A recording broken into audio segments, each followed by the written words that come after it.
প্রিয় ছাত্রছাত্রী, তোমাদের সবাইকে অনলাইন ক্লাসে স্বাগত জানাচ্ছি।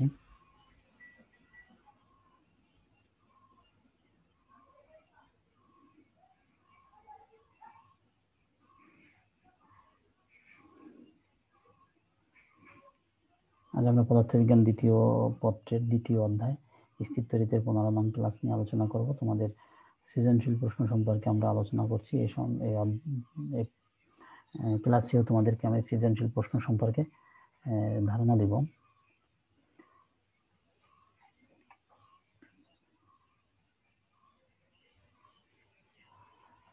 আমরা একটা চিত্র দেখতে পাচ্ছি। চিত্রে একটি গোলাকার পরিবাহক দেখানো হচ্ছে। এই পরিবাহকটা একটা গোলাকার পরিবাহক। পরিবাহকে 30 কুলম আধান প্রদান করা হয়েছে। এই গুলোকে 30 কুলম আধান দেওয়া আছে। চিত্রে পি কিউ আর তিনটি বিন্দু এমনভাবে অবস্থান করছে, পি কিউ এবং আর এই তিনটে বিন্দু, পি কিউ সমান কিউ আর সমান 15 সেন্টিমিটার, অর্থাৎ এই দূরত্বটা এবং এই দূরত্বটা সমান, এবং এই দূরত্বটা হচ্ছে 15 সেন্টিমিটার। তাহলে এই বর্ণিত পরিবাহকের ক্ষেত্রে আমাদের কি কি নির্ণয় করতে হবে সেটা হচ্ছে, দেখো আধানের নিত্যতা কি, এটা আমাদের ক। পৃথিবীর বিভব শূন্য দ্বারা হয় কেন, এটা খ। গ, উদ্দীপকে বর্ণিত পরিবাহকের ধারকত্ব নির্ণয় করো, ওই পরিবাহকটার ধারকত্ব কত হবে তাই নির্ণয় করতে হবে।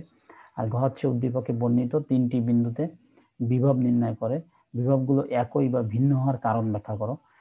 তিনটে বিন্দুতে বিভব নির্ণয় করতে হবে, বিভবগুলো একই হবে না ভিন্ন হবে, কি হবে এবং তার কারণ আমাদের ব্যাখ্যা করতে হবে। প্রথমেই আমরা আসি আধানের নিত্যতা কি। তোমরা জানো যে আধান কখনো ধ্বংস করা যায় না বা সৃষ্টি করা যায় না। আধান কেবল এক বস্তু থেকে অপর বস্তুতে স্থানান্তর করা যায়, এই বিষয়টিকে আধানের নিত্যতা বলে। যে কোনো কিছুরই নিত্যতার সূত্র মেনে চলে, আধানও তার ব্যতিক্রম না।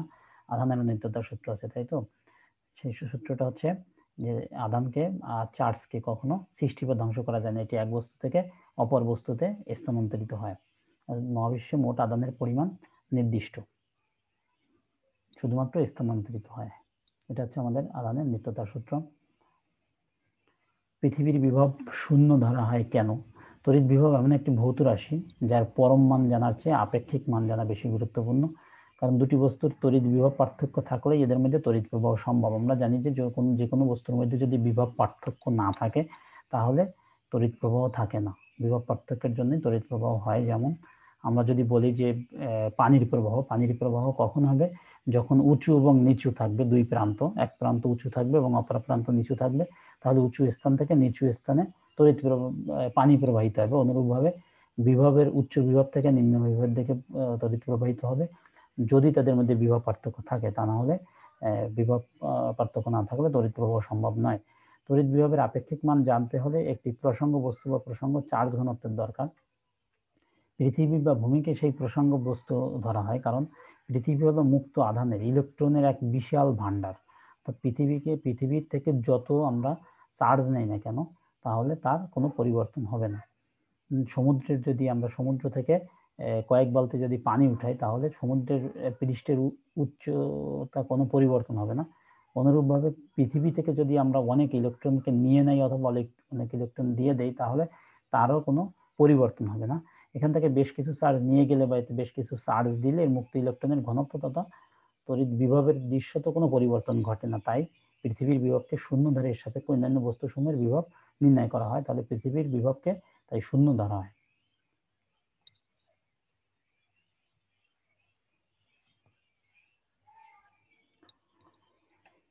গ হচ্ছে উদ্দীপকে বর্ণিত পরিবাহকের ধারকত্ব নির্ণয় করো গোলাকার পরিবাহীর। তাহলে গোলাকার পরিবাহীর ব্যাসার্ধ কত হবে? ব্যাসার্ধ হচ্ছে 15 সেন্টিমিটার পি কিউ। এটার ব্যাসার্ধ আর 15 সেন্টিমিটার। সেন্টিমিটারকে আমরা মিটার করে নিলাম, 100 দ্বারা ভাগ দিয়ে 100 সেন্টিমিটার 1 মিটার, 100 দিয়ে ভাগ দিয়ে আমরা 0.51 মিটার। শূন্য স্থানের ভেদান যোগ্যতা আমরা জানি epsilon nought 8.854 × 10⁻⁻12 coulomb square per newton per square metre. পরিবাহকের ধারকত্ব সি সমান আমাদের বের করতে হবে। তাহলে আমরা জানি যে যেহেতু একটি গোলাকার পরিবাহী, তাহলে তার ধারকত্ব সি সমান 4πε0r। এটা আমরা জানি যে গোলাকার পরিবাহীর ধারকত্ব। তাহলে এখানে আমরা এই মানগুলো ব্যবহার করি। 4π3.14, ε0 এর মান 8.854 × 10⁻⁻12 এবং আর এর মান হচ্ছে 0.15। তাহলে এই মানটা বসালে আমরা পাবো 1.67 × 10⁻11, এবং এটা তার ধারকত্ব এত ফ্যারাড।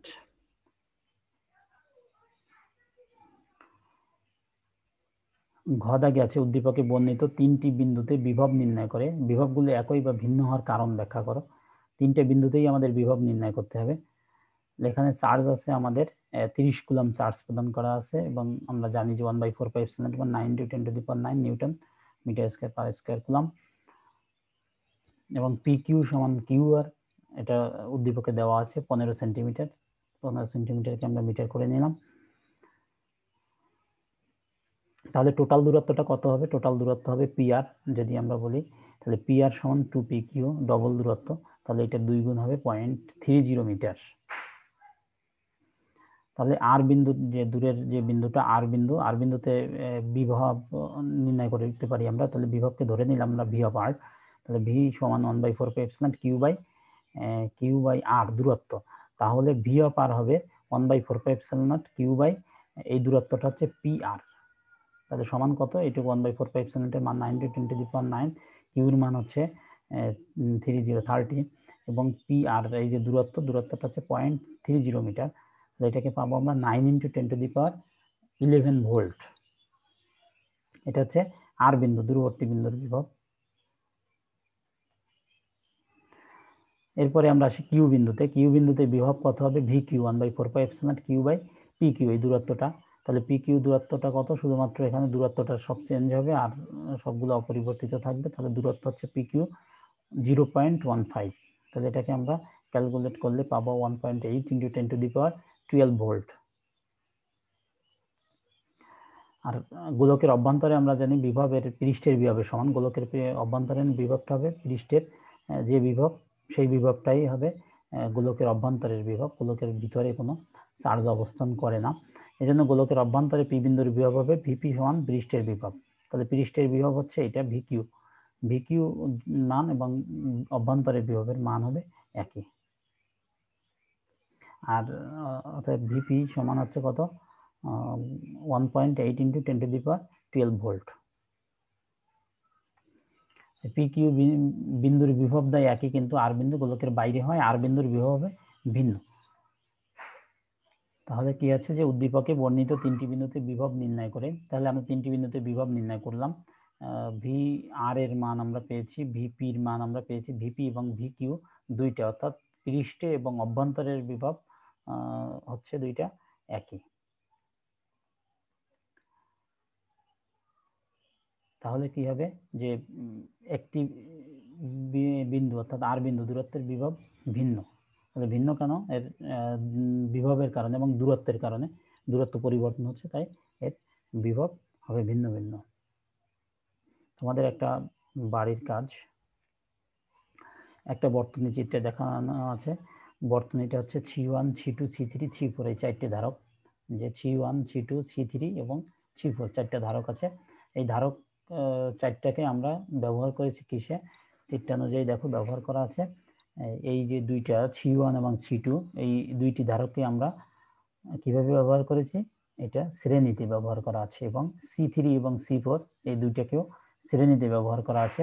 এবং এই দুইটা শ্রেণীকে আবার একসাথে দুই মাথা দেখো দুইটা এই ধারক দ্বয়ের এক প্রান্ত এক বিন্দুতে এবং অপর প্রান্ত অপর বিন্দুতে, অর্থাৎ এই ব্যবস্থাটা এবং এই ব্যবস্থাটা, দুইটা ব্যবস্থাকে আবার সমান্তরালে ব্যবহার করে তার থেকে একটা 12 ভোল্ট ব্যাটারির সাথে যুক্ত করা আছে। তাহলে এক্ষেত্রে আমাদের বের করতে হবে গাউসের সূত্রটি বিবৃত করো। কোনো মাধ্যমে পরাবৈদ্যুতিক ধ্রুবক 5 বলতে কি বুঝি, আর পি এবং কিউ বিন্দুদের মধ্যে বিভব পার্থক্য কত? পি এবং কিউ এই দুইটা বিন্দুদের মধ্যে বিভব পার্থক্য আমাদের কত, সেটা আমাদের বের করতে হবে। এ এবং বি বিন্দুদের মধ্যে তুল্য ধারকত্ব নির্ণয় করতে হবে। এ এবং বি এই দুইটার ভিতরে তুল্য ধারকত্ব কত গ দাগে, এবং ঘ দাগে পি এবং কিউ বিন্দুদের মধ্যে বিভব পার্থক্য কত হবে, এটা আমাদের বের করতে হবে। তাহলে তোমরা এটা বাসাতে চেষ্টা করো।